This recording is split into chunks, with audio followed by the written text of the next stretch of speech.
سنے نا، جینے نہ دو، میں عرض کرتا ہوں نا، آپ نے وہ عطا تارڑ کے وہ نعرے سنے کل اسمبلی میں، جو غلیظ زبان نعروں میں وہ استعمال کر رہا تھا، اور پھر آ کے ہمارے سامنے اس طرح اڑنچو ہو رہا تھا۔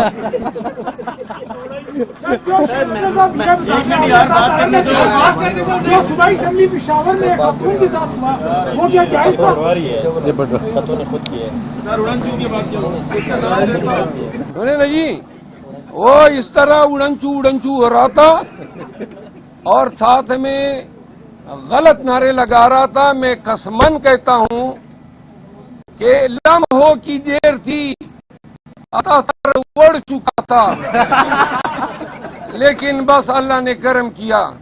آئندہ یہ کر لے، اسمبلی میں اس طرح غلط کلمات نکالے تو انشاءاللہ پھر یہ اڑنچو نہیں ہوگا، ڈھینچو ہوگا۔ قومی اسمبلی کے اجلاس میں وزیر اعظم کے انتخاب میں پی ایم ایل این کی طرف سے جس شخص کو امیدوار بنایا گیا تھا، وہ چونکہ ممبر نیشنل اسمبلی فارم 45 پہ منتخب نہیں ہوا تھا، تو اس کے کاغذات نامزدگی پہ ہم نے اعتراض اٹھایا تھا کہ چونکہ شہباز شریف صاحب ایم این اے نہیں ہے تو وہ وزیر اعظم پاکستان کا الیکشن نہیں لڑ سکتے ہیں۔ ہمارا اعتراض انہوں نے رد کر دیا۔ آج بھی الیکشن کمیشن میں فارم 47 کی بازگشت سنائی دی، جب ابھی ہم رانا صاحب میرے ساتھ کھڑے ہیں، NA 141 پی ٹی آئی کے کینڈیڈیٹ تھے سائے وال سے، اور یہ NA 141 سے فارم 45 پہ جیتے تھے، تاہم فارم 47 پہ ان کی لیڈ جو تھی 7,500 اس کو ختم کیا گیا، اور مخالف امیدوار جو ہیں پی ایم ایل این کے، ان کو جتوایا گیا۔ آج ہماری نالش پہ سماعت تھی، دوسری سائٹ کی وکیل نے مہلت طلب کی ہے۔ آج کی ایک اہم خبر میں آپ کو دیتا ہوں، اسلام آباد ہائی کورٹ میں بانی chairman P T I Imran Khan صاحب کی طرف سے میں نے اڈیالہ جیل کے سپرڈنٹ کے خلاف تموین عدالت کی درخواست آج دائر کی تھی، جو کہ اس میں آج سماعت ہوئی۔ 10 ایام قبل اسلام آباد ہائی کورٹ کے جج صاحب محترم سردار اعجاز اسحاق خان نے یہ حکم جاری کیا تھا کہ عمران خان کے ساتھ جب بھی ان کی قانونی ٹیم کی ملاقات ہوگی تو جیل حکام کی طرف سے کوئی بھی 2 نازل شدہ فرشتے جو ان کے 2 محتاط اہلکار ہوتے ہیں، ایک ہماری جانب بیٹھ جاتا ہے، ایک خان صاحب کی جانب، اور ہماری تمام گفتگو وہ سماعت یا سنتا ہے۔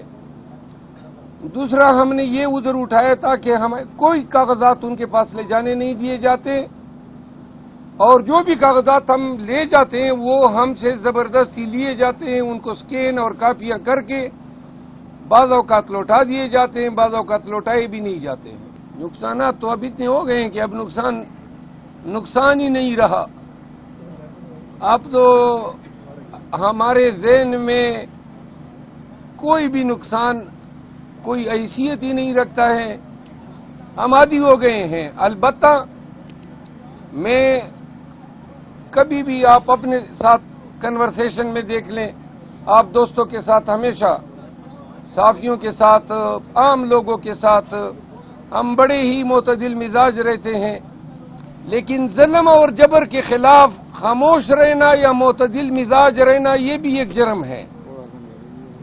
ایگریشن جو انسانی حقوق کے خلاف ہو رہی ہے، ہم آپ لوگوں کی آواز ہیں، ہم پاکستانیوں کی آواز ہے، آپ کے لیے، پاکستانیوں کے حق کے لیے ہم نے اس جبر کے ماحول میں پورے تمتراک کے ساتھ آواز اٹھایا ہوا ہے۔ آواز میں جب سختی نہیں ہوگی، استقامت اور اس میں گن گرج نہیں ہوگی تو لوگ شاید یہ سمجھے کہ آواز کمزور پڑ گئی ہے۔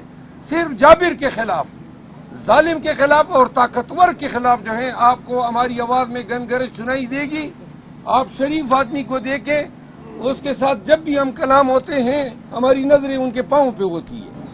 مروت صاحب، کل جب عمر ایوب کی تقریر چل رہی تھی اور آپ سفارتی تعلقات نبھا رہے تھے بلاول بھٹو زرداری اور پرویز اشرف صاحب کے ساتھ، ایک تاثر یہ اس وقت دیا جا رہا ہے کہ شیر عبد المروت صاحب قیادت کی بات کو نہیں سنتے، کیا کمنٹ کریں گے؟ قیادت کی کیا بات ہے جو میں نہیں سنتا ہوں؟ قومی اسمبلی کی کون سی مطلب میں نے خلاف ورزی کی ہے اس پہ روشنی ڈالیں۔ سفارتی تعلقات کا میں جواب علیحدہ دیتا ہوں۔ آپ کون سی بات کہہ رہے ہیں کہ میں نہیں سنتا ہوں؟ یا آپ الزام تراشی کر رہے ہیں؟ میں نہیں کر رہا سر، سوشل میڈیا پہ دو شبدوں کی جاری ہو چکی ہے سر، لیکن وہ کدھر گئے شوکاز؟ اب تو نہیں جاری کریں گے۔ صاحب کائنڈ عوام کے مسائل کو آپ اسمبلی میں حل کریں گے یا رفتے آپ احتجاج کریں گے؟ نہیں، اسمبلی میں تو مسائل حل نہیں ہوتے ہیں، اسمبلی میں تو مسائل پیدا ہوتے ہیں۔ یہ مسئلہ اسمبلی میں پیدا ہوا ہے۔ یہ جو اجنبی لوگ ایمنے بن کے بیٹھے ہیں، شہباز شریف صاحب جو ہیں الف کے لیے اب اس نے شیروانی بھی اپنے ناپ کی سلوائی ہوگی اور پہن کے پھر حلف بھی اٹھائے گا۔ اسمبلی جو ہے وہ موجودہ وقت میں اس دن اسپیکر کہہ رہا تھا کہ پاکستان کا طاقتور ترین ایوان ہے۔ اس طاقتور ترین ایوان کی آپ حالت زار دیکھ لیں۔ میں اس کا ممبر ہوں، کل نہیں پرسوں پنڈی کی پولیس دن دہاڑے غنڈوں کی طرح سڑک پہ میری گاڑی کا راستہ روک کے کھڑی ہو گئی، بندوقیں اتار لائی۔ اب کیا جرم ہے میرا؟ سڑک پہ نہیں جا سکتا ہوں؟ یعنی کہ آپ سوچیں نا۔ اور پھر جب میں نکلنے لگا تو گاڑی کو ٹکر بھی مار دی۔ حضرات، جب کوئی ظلم کرتا ہے نا تو ظالم کے آگے کوئی نرمی سے بات نہیں کرتا ہے۔ پاکستانیوں نے سب نے اگر 9 مئی کے بعد ظلم اور جبر کے خلاف آنکھیں نکال کے کھڑے ہو جاتے تو یہ خوف کی فضا کبھی پھیلتی ہی نہیں۔ پوری قوم کو بیمار کر دیا اس خوف نے، پوری قوم کو انہوں نے جو ہے ڈر اور خوف میں مبتلا کر کے نفسیاتی مریض بنا دیا ہے۔ ہمارا فرض ہے، آپ کا فرض ہے کہ ہم اپنے بیانات سے، اپنے اقتباسات سے، کوٹیشن سے، اشعار سے قوم کی سائیکولوجیکل تھراپی کریں۔ یقین کریں ان کو سالوں لگیں گے اس خوف کی فضا سے نکلنے میں۔ آپ نے سفارتی تعلقات کی بات کی، گزارش یہ ہے کہ جو اسپیکر تھے سابقہ، اس سے میرے زمانے بھر کا ایک لمبا عرصے دراز سے میرا تعلق رہا ہے، وکالت کے حوالے سے بھی رہا ہے۔ ان کے ساتھ سلام کلام کیا۔ ایک طرف آپ کہتے ہیں ہر وقت لڑتے ہو، جب میں کسی سے سلام کلام کرتا ہوں پھر اس پہ بھی آپ کو اعتراض ہو گیا۔ جب اس سے سلام کلام کیا تو ساتھ میں بلاول بھٹو زرداری صاحب بیٹھے ہوئے تھے، تو ان کے ہی ایما پہ میں نے ان کے ساتھ سلام کلام کیا۔ اگر میں نے کوئی غلط کام کیا ہو تو میں معذرت مانگ لوں گا، مہربانی کرو نا، یا مجھے سنے نا، جینے نہ دو۔ میں عرض کرتا ہوں نا، وہ آپ نے وہ عطا تارڑ کے وہ نعرے سنے کل اسمبلی میں، جو غلیظ زبان نعروں میں وہ استعمال کر رہا تھا اور پھر آ کے ہمارے سامنے اس طرح اڑنچو ہو رہا تھا۔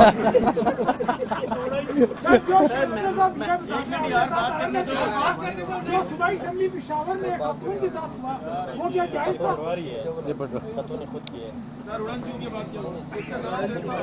سنے نا جی، وہ اس طرح اڑنچو ہو رہا تھا اور ساتھ میں غلط نعرے لگا رہا تھا۔ میں قسمن کہتا ہوں کہ لمحوں کی دیر تھی، عطا تارڑ اڑ چکا تھا، لیکن بس اللہ نے کرم کیا۔ آئندہ یہ کر لے، اسمبلی میں اس طرح غلط کلمات نکالے تو انشاءاللہ پھر یہ اڑنچو نہیں ہوگا، ڈینچو ہوگا۔